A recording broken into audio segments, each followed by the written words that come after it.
Ladies and gentlemen, this is Ilias. We reported live for Diplomatic Magazine, coming to you from the heart of the capital city, Rabat. Here at the 30th edition of the International Authors Film Festival, joined with another special guest, Mr. Badr-Eddine Aït Lkhoui, a professor, a writer, and also a father of an autistic child, who's going to share a lot of stories and information about his experience. Mr. Badr-Eddine, welcome. Thank you for inviting me as a guest of your newspaper, I think, or magazine, Yeah. Diplomatic. So I'm so proud to be with you today to talk about my own experience of course, as a father of young autistic person in Morocco. By the way, as you mentioned at the beginning, I'm a professor, teacher of French language in Morocco. A writer. I published 3 books about autism in Morocco in three different languages: Arabic, French, and English. The first one was published, since I'm a teacher of French language. So, by the way, But your English is quite good. Sure.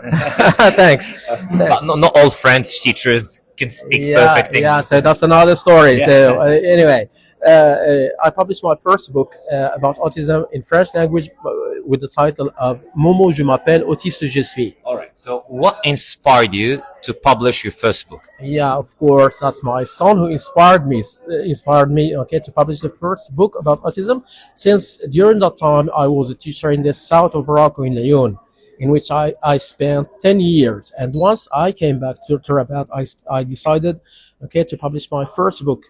The main thing that pushed me to publish the first book is that I noticed that among the books published in Morocco, there is no one Moroccan one with a Moroccan story.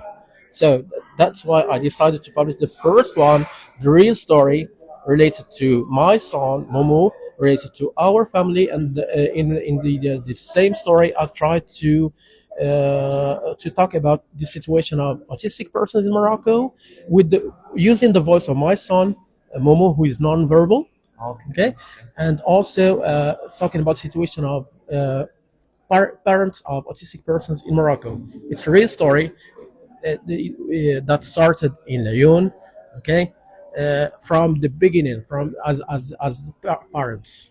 We didn't notice at the beginning. I didn't have any idea about autism. Till we did the diagnosis of Momo. Momo is the nickname of my son Mohammed. Once we did the diagnosis, we after diagnosis we had many steps to follow. The main thing for us was to include Momo within society. I talked about many topics, talking about studies, talking about how the Moroccan society deal with autism, the view of Moroccan society to autistic persons. Can you tell us about that in a nutshell? Because I believe there are plenty of things that you can and will share with us, but in a nutshell. Okay, so let's talk. Let's be clear about autism in Morocco.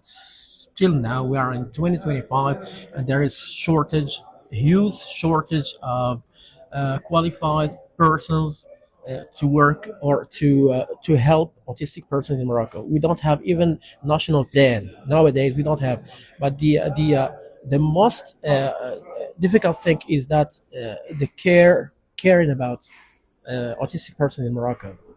There is still we are just at the beginning. Even though the number of autistic persons, not only in Morocco but all around the world, is increasing. So till now we have more than 600,000 autistic persons in Morocco. So that's why I'll try. Again, please, what's the number? 600,000 autistic persons in Morocco. Number. Yes, of course. What I say all the time, 600,000 people, autistic persons in Morocco. We have to multiply the number on 2. That means not only the case, the autistic person, but only the father and the mother, since they live the same story. So that's why I'll try. Yes, sure. So that's why I'll try by my own ways, to aware about autism in Morocco using culture, publishing books, and also I had a short experience in movies, since we with a friend of mine from the States who produced a documentary named Don't Forget Me. Produced here in Morocco, talking about the school inclusion of autistic persons in Morocco. And tell us about your participation in this festival. Yes, of course. I participated as a father of an autistic boy in Morocco, representing the autistic parents here in the region of Rabat. We had another parents from Temera who had twins, autistic twins. Another father from Meknes, okay, plus the producer who's a friend of mine from the States who adopted 2 kids from Meknes, and one of them was autistic. So that was the main thing that pushed us to do the documentary. Mr. Badr-Eddine Aït Lkhoui, I'm sure we're going to have plenty of time to talk about your books and your experience, because I think you have plethora of information to share with us. Mr. Badr-Eddine Aït Lkhoui, thank you very much. Thank you. Ladies and gentlemen, Badr-Eddine Aït Lkhoui.